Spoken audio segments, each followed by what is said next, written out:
एक प्यार ऐसा भी, a heart breaking love story. कहानी। अजय खुद को बहुत खुशकिस्मत मानता था। उसे एक ऐसी लड़की पत्नी के रूप में मिलने वाली थी जो न केवल संस्कारी थी बल्कि समझदार और भावनाओं को समझने वाली भी थी।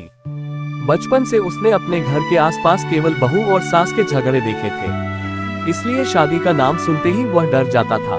लेकिन किस्मत ने जैसे ही उसका सामना ट्रेन में मालती से कराया, सब कुछ बदल गया। रेलवे स्टेशन पर रात गहरा चुकी थी। ट्रेन 5 घंटे लेट थी क्योंकि रास्ते में कुछ असामाजिक तत्वों ने पटरियां उखाड़ दी थी। ऊपर से बूंदाबांदी शुरू हो चुकी थी। अजय टेम्पो लेने निकला ही था कि उसकी नजर मालती पर पड़ी। वह अकेली, घबराई सी, रोती हुई खड़ी थी। आप इस शहर में अकेली हैं? जी, मेरी दीदी माँ बनने वाली हैं। जीजा जी लेने आने वाले थे पर अब तक नहीं आए, फोन भी नहीं लग रहा। अजय ने सहजता से कहा, घबराए मत, मैं इसी शहर का हूँ। अगर आप चाहें तो मैं आपको घर छोड़ देता हूँ या चाहे तो हमारे घर भी रुक सकती हैं। बारिश तेज हो रही थी और सड़क पर रुकना खतरनाक था। मालती ने डरते डरते हाँ कर दी। अजय की माँ ने मालती को अपनापन दिया। सुबह खबर आई कि उसकी दीदी को रात में ही अस्पताल ले जाना पड़ा था और उन्होंने बेटे को जन्म दिया। कहानी आगे बढ़ती है। समय बीतता गया। अजय अपनी विधवा माँ के साथ दिल्ली में रहने लगा। पेंशन ही उनका सहारा थी। गांव में आई बाढ़ ने बाकी सारे रिश्तेदार छीन लिए थे। एक दिन अजय ने बस स्टॉप पर खड़ी एक लड़की को देखा, वही मालती। पर इस बार वो टूटी हुई थी, आंखें नम, चेहरे पर दर्द की परछाइयां। क्या हुआ मालती जी? चलिए मेरे साथ चलिए। माँ अब इस दुनिया में नहीं है और मामा जिनके घर हम रहते थे वो भी नहीं रहे।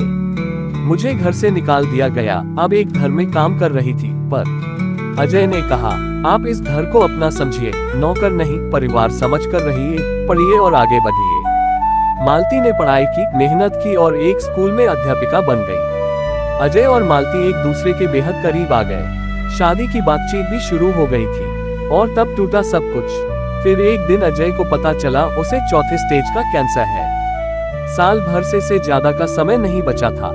उसने तय कर लिया कि वह न अपनी माँ को तकलीफ देगा, न मालती को। एक दिन उसने जानबूझकर मालती से लड़ाई की। क्यों करती हो मुझसे प्यार? मैं तुम्हारे लायक नहीं। क्या गलती की मैंने सच्चा प्यार किया है। झूठ मत बोलो, मुझे धोखा दिया है। और जब मालती टूटी तब उसने उसकी शादी शांतनु से करवा दी, जो उसी स्कूल में अध्यापक था और मालती को मन ही मन चाहता था। अजय ने माँ को वृद्धाश्रम भेज दिया, ये कहकर कि माँ, मैं अमेरिका जा रहा हूँ, कंपनी भेज रही है, घर खाली करना होगा, 6 महीने बाद लौटूंगा, बहुत पैसा लेकर, तब नया घर लेंगे। माँ चुपचाप चली गई। वो जानती थी कुछ तो टूटा है। 4 साल बीत गए, न अजय लौटा न कोई खबर। माँ हर दिन दरवाजे की ओर देखती, उसकी राह तकती। फिर एक दिन शांतनु मिलने आया। वो मालती का पति था और उसके पास था एक ऐसा सच जिससे माँ की आंखें नम और हृदय शांत हो गया। मान जी, अजय ने मुझे मालती से शादी करने को मजबूर किया। कहा, उसे संभालो, मैं जा रहा हूँ। मैं भी मालती से प्यार करता था पर उस दिन उसने खुद को मुझ में ढूंढा। अब अजय इस दुनिया में नहीं है। 3 साल हो गए। माँ फूट फूट कर रो पड़ी। अब वो जान चुकी थी उनका बेटा मरा नहीं था, वो तो बस सबकी खुशियों में खुद को मिटा चुका था। पर एक माँ का दिल इस आघात को भला कैसे और कब तक झेल पाती? कुछ ही दिनों में अजय की माँ विमला देवी भी इस जहां को छोड़ अपने बेटे के पास चली गई थी। मालती और उसके पति शांतनु ने उसे भावपूर्ण श्रद्धांजलि दी थी। अंतिम पंक्तियां। अजय चला गया पर एक ऐसा प्यार छोड़ गया जो अपनी मौत से भी किसी और की जिंदगी बना गया।